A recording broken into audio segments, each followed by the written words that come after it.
Gold trusted gold buyers మీరు తాకట్టు పెట్టిన బంగారాన్ని విడిపించి ఈ రోజు ఉన్న మార్కెట్ ధరకు కొనబడును.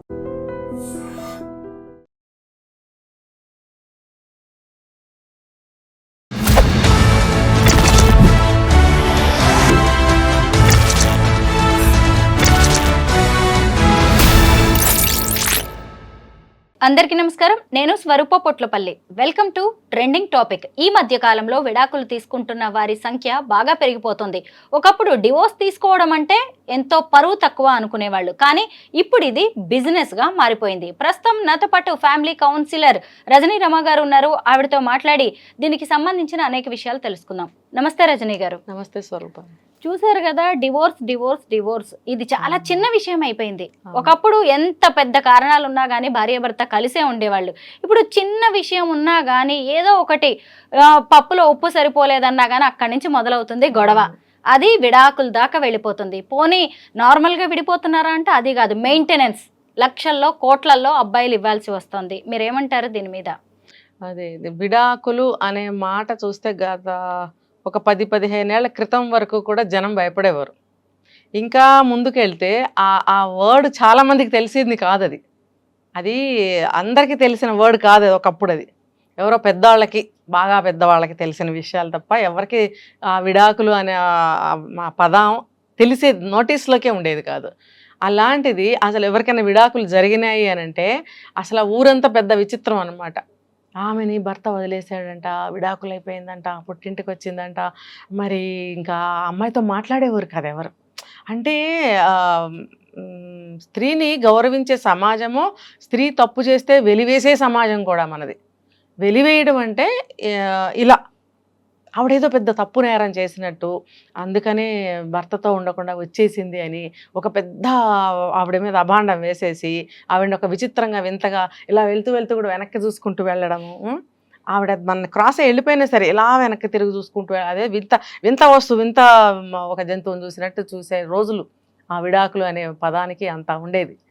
ఇప్పుడు ఎవరైనా తర్వాత ఇలాగా గొడవలు వచ్చినాయి అనుకోండి, హస్బెండ్తో కాపురంలో అత్తారింట్లో గొడవలు వస్తే ఇంకా బెదిరింపులు చేసేవారు. నెక్స్ట్ స్టేజ్ అనమాట. ఇలా చేస్తే విడాకులు ఇచ్చేస్తాను అని. కానీ పుట్టింటి వాళ్ళు కూడా అమ్మో మా అమ్మాయికి విడాకులు ఇచ్చేస్తారా అని వీళ్ళు కూడా మంచి చెప్పాము ఆ అమ్మాయికి. ఇది ఆ అమ్మాయి ఏమాత్రం సరిగ్గా లేకపోయినా అత్తవారింటి వాళ్ళు కూడా దీనికి విడాకులు ఇచ్చి పంపించారా, రెండో పెళ్లి చేస్తాను. ఇలాంటి మాటలు గత 15-20 ఏళ్ళ వరకు కూడా ఉండున్నాయి, నేను విన్నాను. అలా రోజులు మారుతున్న కొద్దీ కూడా ఆ శబ్దానికి విలువలు, అర్థాలు అలా మారుతూ వస్తూ ఉన్నాయి. ఇప్పుడు ఏమైందంటే అసలు లెక్క లేకుండా హాస్యాస్పదంగా తయారైంది. అంటే ఇప్పుడున్న పరిస్థితుల ప్రకారం పెళ్ళి చేసుకోవటం వేస్ట్ అండి. ఎందుకంటే పెళ్ళి అనేదానికి ఒక విలువ లేకుండా చేశారు. విడాకులు అన్నదానికి కూడా నా దృష్టిలో చాలా విలువ ఉంది. అటువంటి విలువైన విషయాన్ని మీరు చాలా తేలిగ్గా తీసుకుని అంటే దాన్ని మీరు ఒక సంతకంతో తీసేసుకుంటున్నారు.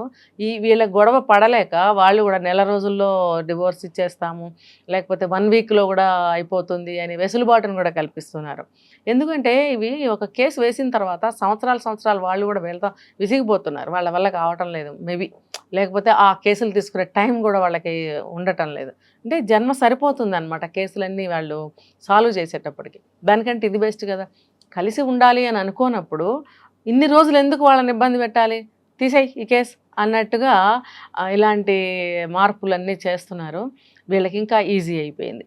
అంతేకాని ఒక వ్యవస్థ మీద తర్వాత అది సరిగ్గా లేకపోతే ఆ వ్యవస్థ వచ్చే పర్యవసానాలు ఇవన్నీ కూడా పెద్దవాళ్ళు చెప్పటం లేదు. ఎందుకంటే వాళ్ళు ఏమంటున్నారు, వినట్లేదండి. నష్టం ఎవరికి? ఇప్పుడు ఉంటే ఉంటారు, పోతే పోతారు, మాకెందుకండి బర్డెను, ఇప్పుడు చిన్నపిల్లల ఎంతవరకు చెప్తాము అంటున్నారు పెద్దవాళ్ళు తల్లిదండ్రులు అలా చెప్తున్నప్పుడు వీళ్ళకి సిగ్గేయాలి. చిచి మా గురించి ఇంత ఎలా అనుకుంటున్నారు, నిజమే కదా, అందులో నిజం కూడా ఉంది కదా అని అప్పుడైనా సరే గ్రహిస్తున్నారా అంటే లేదు. పెళ్లి చేసుకుంటారు, వాళ్ళకి ఇంతంత శాలరీలు కావాలి అబ్బాయిలకి అంటారు, వాళ్ళకి ఆస్తిపాస్తులు ఉండాలి అని అంటారు. ఇంకా కొంతమంది పెళ్ళికి ముందే మరి ఈ అబ్బాయికి మా అమ్మాయి మీ ఇంటి కోడలు అవుతుంది కదా, ఈ అబ్బాయికి ఆస్తిలో వాటా ఎంత వస్తుంది, అదేదో ముందే రాయొచ్చు కదా వీళ్ళకి, ఇలాంటి అగ్రిమెంట్స్ కూడా చేస్తున్నారట. ఈ మధ్య కాలంలో. మరి ఇదంతా మీ అమ్మాయికి ఇటువంటి ఆపద జరగకూడదని చెప్పి పకడ్బందీగా ఉండాలి వాళ్ళ మ్యారిటల్ లైఫ్ అని చెప్పి మీరు ఇంత ప్రికాషన్స్ తీసుకుని ఆస్తులు రాయించే వరకు మీరు వెళ్తున్నారే, వెళ్తున్నప్పుడు కాపురం సరిగ్గా చేసుకోవాలని మీరు చెప్పలేకపోతున్నారా? ఓకే, చెప్పారు, ఈ అమ్మాయి బాగానే చేసుకుంటుంది కాపురం, ఆ అబ్బాయి దగ్గర నుంచి సరిగ్గా లేదు, ఆ అబ్బాయికి ఏదైనా అఫైర్స్ ఉన్నాయి, లేకపోతే డ్రింకింగ్ ఉంది, లేకపోతే శాలరీ అంతా ఎవరికైనా దాన ధర్మాలు చేసే అలవాటు ఉంది, లేకపోతే ఏదైనా ట్రస్టులకి ఇచ్చే అలవాటు ఉంది, లేకపోతే ఫ్రెండ్స్కి సహాయం చేసే అలవాటు ఉంది, డబ్బు పాడు చేస్తున్నాడు, ఇలా రీజన్ ఏదైనా కూడా అటు నుంచి కూడా ఆ అబ్బాయికి వాళ్ళు చెప్తూ ఉండాలి, నువ్వు మ్యారేజ్ చేసుకుంటున్నావు బాబు, డబ్బుని ఇలా చేయకూడదు. చెప్పినే వినని వాళ్ళు కొంతమంది ఉంటారు. ఇంకా వాళ్ళ కర్మకి మనం ఏమి చేయలేము. ఒక వయసు వచ్చిన తర్వాత ఒకళ్ళు చెప్పడం ఏంటి? ఇప్పుడు అదే నేను చెప్పేది ప్రతిసారి, ఒక జీవితపు విలువలు అనేవి చిన్నప్పటి నుంచి నూరిపోయాలండి. నూరిపోయాలి. మనకి ఫేవర్గా పెంచుకోవడం కాదు, రేపు సమాజంలో వాడు ఎలా బ్రతకాలి అది నేర్పాలి, అమ్మాయికైనా అబ్బాయికైనా.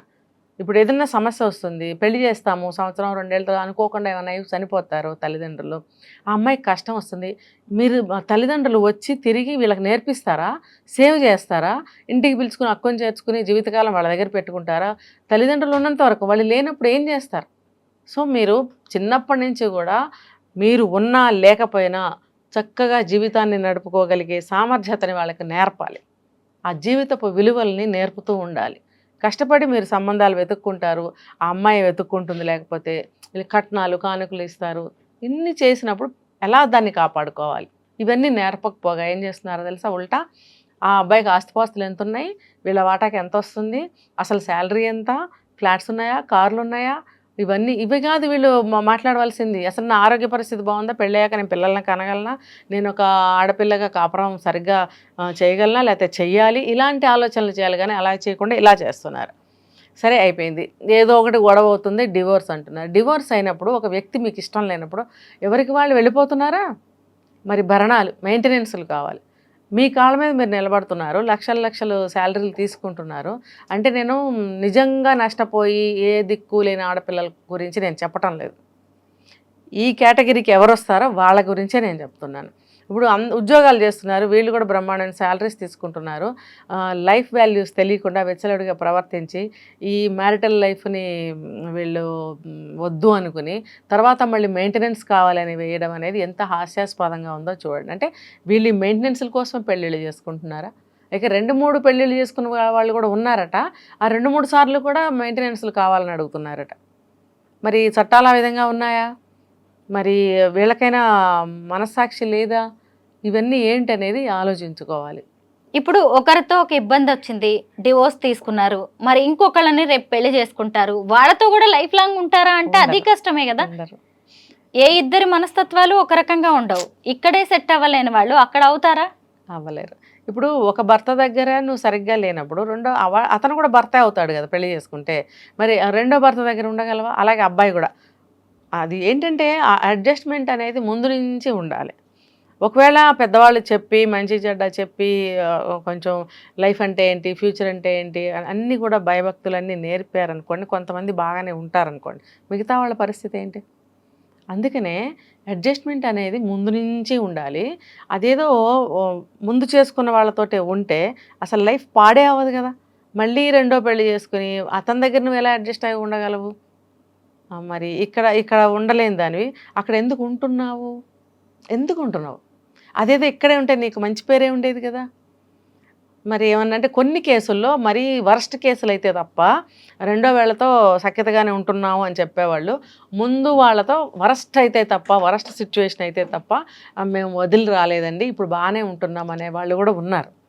అంటే ఇది ఎవరికి చెందుతాయో ఈ మాటలు వాళ్ళకే చెందుతాయి, అందరికీ కాదు. కాకపోతే వాళ్ళ సిచ్యువేషన్ గురించి ఆలోచించుకునేంత వయసు అందరికీ ఉంటుంది ఈ రోజులను బట్టి. కాబట్టి వాళ్ళు ఆలోచించుకోవాలి, మనం ఇలా చేయకూడదు. ఇప్పుడు చూడండి ఎంత హాస్యాస్పదం అయిపోతుంది కదా పెళ్ళి అనేదానికి, విడాకులు అనేదానికి. భరణం అడిగేదానికి కూడా ఒక లిమిట్ లేదు. నువ్వు సంపాదించావా, లేకపోతే నీదేమైనా తీసుకెళ్ళి అక్కడ పెట్టావా, దానికైనా సరే కొన్ని రూల్స్ అండ్ రెగ్యులేషన్స్, ఒక లిమిటేషన్ అనేది ఉంటుంది. నీ ఇష్టం వచ్చినట్టు రాసుకోవడం, నీ ఇష్టం వచ్చినట్టు అడగడం అనేది చాలా, అది కూడా ఒక నేరమే. రజనీ గారు, ఇక్కడ మనం పుట్టింటి వాళ్ళ పాత్ర గురించి మాట్లాడుకోవాల్సిందే. ఒకప్పుడు అమ్మాయికి అల్లుడికి పడకపోతే అమ్మ సర్దుకుపో, కాపురం అంటే ఇలా ఉంటుందని తల్లిదండ్రులు చెప్పేవాళ్ళు. ఇప్పుడు వాళ్ళే వదిలేసిరా, మేం లేమా, నీకు ఇల్లు లేదా, పుట్టిల్లు లేదా, ఆస్తి లేదా, ఆయన మీద ఏంటి నువ్వు ఇంకా అక్కడే ఉండేది, డిపెండ్ అయ్యేదని చెప్తున్నారు. ఇప్పుడు తల్లిదండ్రుల పాత్ర ఏంటి? వాళ్ళు ఎంత బాధ్యతగా ఉండాలంటారు? ఒకటి తెలుసుకోవాలండి, చిన్నప్పటి నుంచి నేను అదే చెప్పాను కదా, వాల్యూస్తో పెంచాలి. ఒకవేళ అది కుదిరినా కుదరపోయినా పక్కన పెడదాము. ఇప్పుడు తల్లిదండ్రులు పిల్లలతో సమానంగా ఉంటారా అండి? బ్రతికుంటారా? మీరున్నంతకాలం వాళ్ళని బాగా చూసుకుంటారు, ఆ అమ్మాయి కూడా ధీమాగా ఉంటుంది. తర్వాత మళ్ళీ ఆ అమ్మాయి సేమ్ యాజ్ వరల్డ్ స్టోరీ, అంతే కదా, ఆమె మళ్ళీ ఒంటరి అయిపోతుంది కదా. అప్పుడు ఏ తల్లిదండ్రులు వచ్చి ఆమెకు ఆ మాట చెప్తారో, ఆమెను తన ఇంట్లో పెట్టుకుని కళ్ళల్లో పెట్టుకుని చూసుకోగలుగుతారు. ఆ మాట చెప్పకూడదు. ఆ మాట చెప్పకుండా నువ్వు నిజంగా అక్కడ నీ వల్ల కాని పరిస్థితుల్లో వచ్చేయి అని చెప్పాలి. కానీ కొంచెం ఇంత అంత ఉంటే ఏం పర్వాలేదు, వాడి ముఖం మీద తన్ని వచ్చేసి అలా చెప్తున్నారు. ఇది తప్పు అంటా నేను.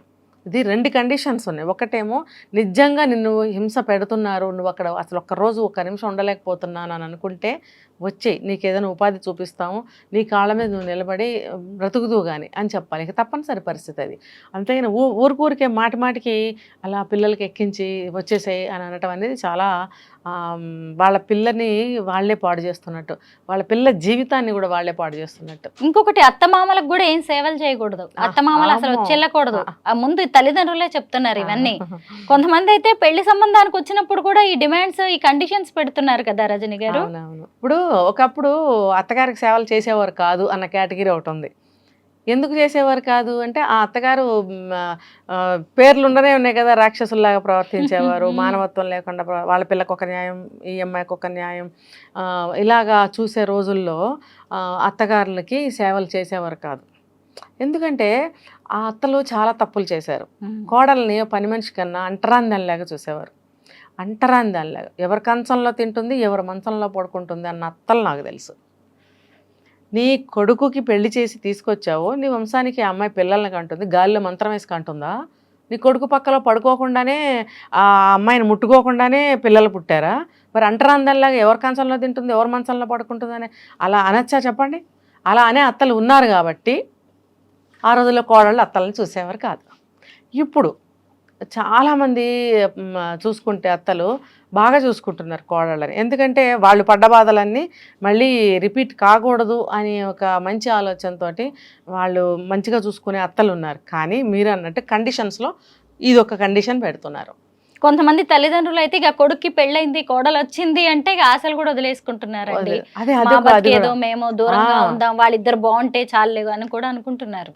ఇప్పుడు వాళ్ళు ఏంటంటే బానిసత్వం లాగా నువ్వు ఎందుకు ఉండాలి, మమ్మల్ని ఇలా ట్రీట్ చేసేవారు కాబట్టి మీరు అత్తగారింటికి వెళ్ళి అత్తగారిని అసలు మీరు ఏమాత్రం కూడా రెస్పెక్ట్ చేయాల్సిన అవసరం లేదు, లెక్క చేయాల్సిన అవసరం లేదు. మీ అభిప్రాయాలను కానీ, మీ అభిరుచుల్ని కానీ, మీ మనస్తత్వాన్ని కానీ, మీరు పనిచేసే విధానాన్ని కానీ, మీరు వంట చేసే విధానాన్ని కానీ, ఏదైనా సరే ప్రజెంట్ చేసే విధానాన్ని కానీ, A to Z ఏది తీసుకున్నా సరే మీరు వాళ్ళది వినాల్సిన అవసరం లేదు. ఇంకొకటి, అసలు అక్కడ ఉంటే కదా, ఒకప్పుడు ఉద్యోగాల మీదనో తప్పనిసరి పరిస్థితుల్లో బయట ఉండేవాళ్ళు, ఇప్పుడు పక్క వీధుల్లో ఉండే వేరువేరుగా ఉంటున్నారు. ఎందుకు? ఇదే కారణం. మా అమ్మాయి ఏమీ చెయ్యదు, ఇంకా కావాలంటే అమ్మాయికి అన్నీ చేయాలి. ఒక్కరోజు తలనొప్పి వచ్చిందంటే మొత్తం అంతా అబ్బాయి మీద పడుతుంది, తలనొప్పి రాకపోయినా అబ్బాయి మీద పడుతుంది. ఆ కేసులు ఉన్నాయి, ఈ కేసులు ఉన్నాయి. ఏంటంటే నిద్ర లేచిన దగ్గర నుంచి అన్నీ అబ్బాయే చేయాలి, భర్తే చేయాలి. తను అంటుందన్నమాట, నాకు తలనొప్పిగా ఉందని ఒక పూట, చేయబుద్ధి కావట్లేదని ఒకరోజు, లేజీగా ఉందని ఒకరోజు, ఇలా రకరకాల కారణాలు చెప్పి ప్రతిరోజు చేయిస్తారు. వీళ్ళేంటి భార్య మీద ప్రేమతోటో, ఆడపిల్ల కదా అనే జాలితోటో, పోనీలే భార్య కదా మనం ఎందుకులే పోటీగా చేయటం, మనం పాపం లొంగిపోయి అన్ని పనులు చేస్తున్నారు అబ్బాయిలు. ఒకప్పుడు అసలు భర్తలు మంచినీళ్ళు భార్యకి తెచ్చిస్తే అవమానంగా ఫీల్ అయ్యేవారు. అది కూడా తప్పే.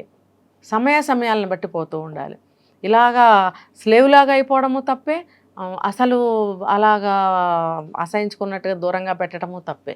అవసరాన్ని బట్టి ఉండాల్సిందే, ఏది కావాలి ఏది వద్దు అనేది వాళ్ళ విచక్షణను బట్టి ఉంటుందన్నమాట. అంతేగాని ఆ కోడలను అంటరాందానిలాగా చూడటము, భార్యను అంటరాందానిలాగా చూడటము, మళ్ళీ వీళ్ళ కూతురు ఇంకో దగ్గరికి వెళ్తే మాత్రం ఈ నీతులు చెప్పి పంపిస్తారు.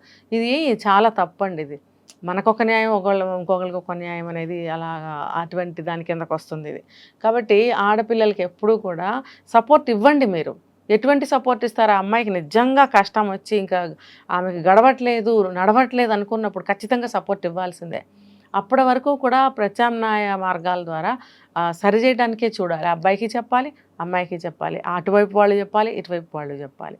మీరు నేను ఎవరు ఎన్ని చెప్పినా ఎవరి వ్యక్తిగత జీవితాలు వాళ్ళవి, ఎవరి ఇష్టాలు వాళ్ళవి. కాకపోతే ఏంటంటే భవిష్యత్ గురించి నిర్ణయాలు తీసుకునేటప్పుడు బాగా ఆలోచించి తీసుకుంటే అవును. మంచిది. Thank you so much Rajini గారు.